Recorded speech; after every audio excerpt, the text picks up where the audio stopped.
Welcome back, everyone. Today, we're going to be taking a deep dive into something that's really changing how we think about digital payments. Yeah. Network tokenization. And we're going to be looking at an article from NMI that really unpacks all of the mechanics, the benefits, the implications, the whole nine yards. Yeah. I think what's really cool about network tokenization is it's addressing this tension that we have, between security and convenience with online payments. Right. And how do businesses offer, these really smooth checkout experiences without, compromising sensitive customer data? Let's start with the basics, I guess, for those maybe who aren't familiar. Sure. What is network tokenization? Yeah. How does it work? So at its core, network tokenization is the process of replacing a customer's primary account number, their PAN, with a unique, randomly generated token. Okay. And this token is essentially a digital stand-in for the actual card information. Okay. Almost like a virtual key that unlocks payment authorization. Okay. So even if someone,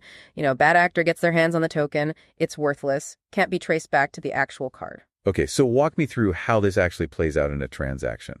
Say a customer is checking out online and they decide to save their payment info, right? For next time, bam, tokenization happens. The system creates a unique token for that card and stores it in a token vault. So the token vault is sort of like a digital safe for these tokens? Exactly, a safe. And the next time that customer makes a purchase or if they have recurring transactions, the token is used instead of their actual card number. Limits the risk of exposing that sensitive data. Makes sense. So using tokens reduces the points of vulnerability, right? You got it. And let's not forget about authorization rates. MasterCard has reported a 2.1% increase with network tokens, and Visa, a 4.6% jump. That's big for revenue. Wow, those are pretty impressive numbers. It's got to be huge for businesses with recurring transactions like subscriptions, right? I mean, it's good for their bottom line, but it also keeps their customers happy because they're not getting all these declined payments. Totally. And there are three main ways that network tokens achieve those higher authorization rates. First, they increase issuer trust. When a token is requested, the issuing bank is in on it from the start, they authorize it, and the card network provides the token. This involvement, plus the reduced risk of fraud, gives issuers a lot more confidence in transactions using network tokens. So basically, issuers are less likely to just decline transactions out of suspicion. Right. Fewer false declines make things smoother for everyone. The second way is that network tokens are dynamic. They're always being updated. So say a customer gets a new card, new expiration date, the network automatically updates the token. No more declined payments due to outdated card intro.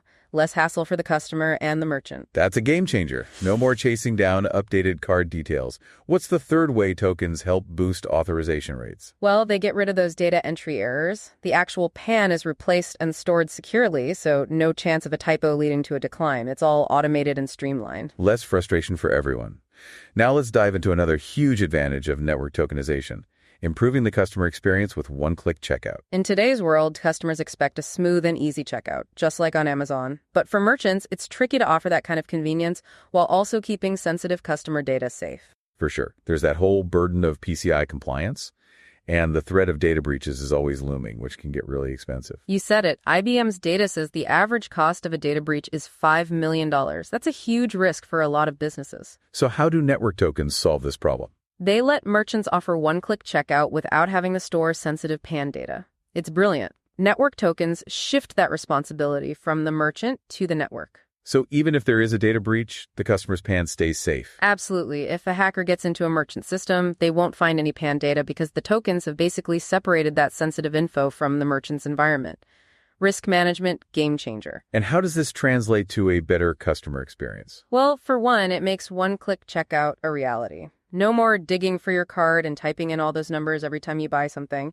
It also means faster approvals, fewer 3D secure triggers, and way fewer of those frustrating false declines that make customers give up. Sounds like network tokenization is a win-win for merchants and customers. That's the goal. It's all about security and a smoother experience for everyone. Yeah, definitely a win-win. Using network tokens helps create a safer and smoother experience, and that leads to happier customers and, more loyalty. This NMI article does a great job diving deep into the mechanics of network tokenization and highlighting those benefits.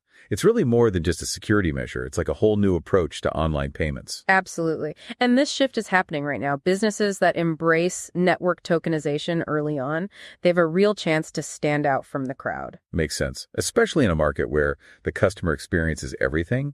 Having a secure and seamless checkout could really set a business apart. It's more than just keeping up. It's about going above and beyond what customers expect. Network tokenization builds that trust and a sense of security, which is like essential for success online, you know? It feels like we're at the beginning of a massive change in online payments. As more businesses adopt this technology, we could see way fewer abandoned carts, fewer declined payments, and just a smoother experience overall for everybody. I agree. And it's not just about those immediate benefits. There are bigger implications for the future of payments, too. Network tokenization could create a more secure and trustworthy digital commerce environment for everyone. Network tokenization is setting the stage for a future where payments aren't just secure, but also smart and adaptable to each customer's needs. That's exciting to think about. This has been a really insightful conversation. Network tokenization has the potential to seriously change the way we buy and sell online. Totally agree. And to all our listeners out there, we hope this deep dive has shed some light on the power of network tokenization. For ISOs, PayFacs, and software companies, understanding and using this technology is key to staying ahead of the game and providing the best possible experiences for your customers. Couldn't have put it better myself. So thanks for joining us, everyone.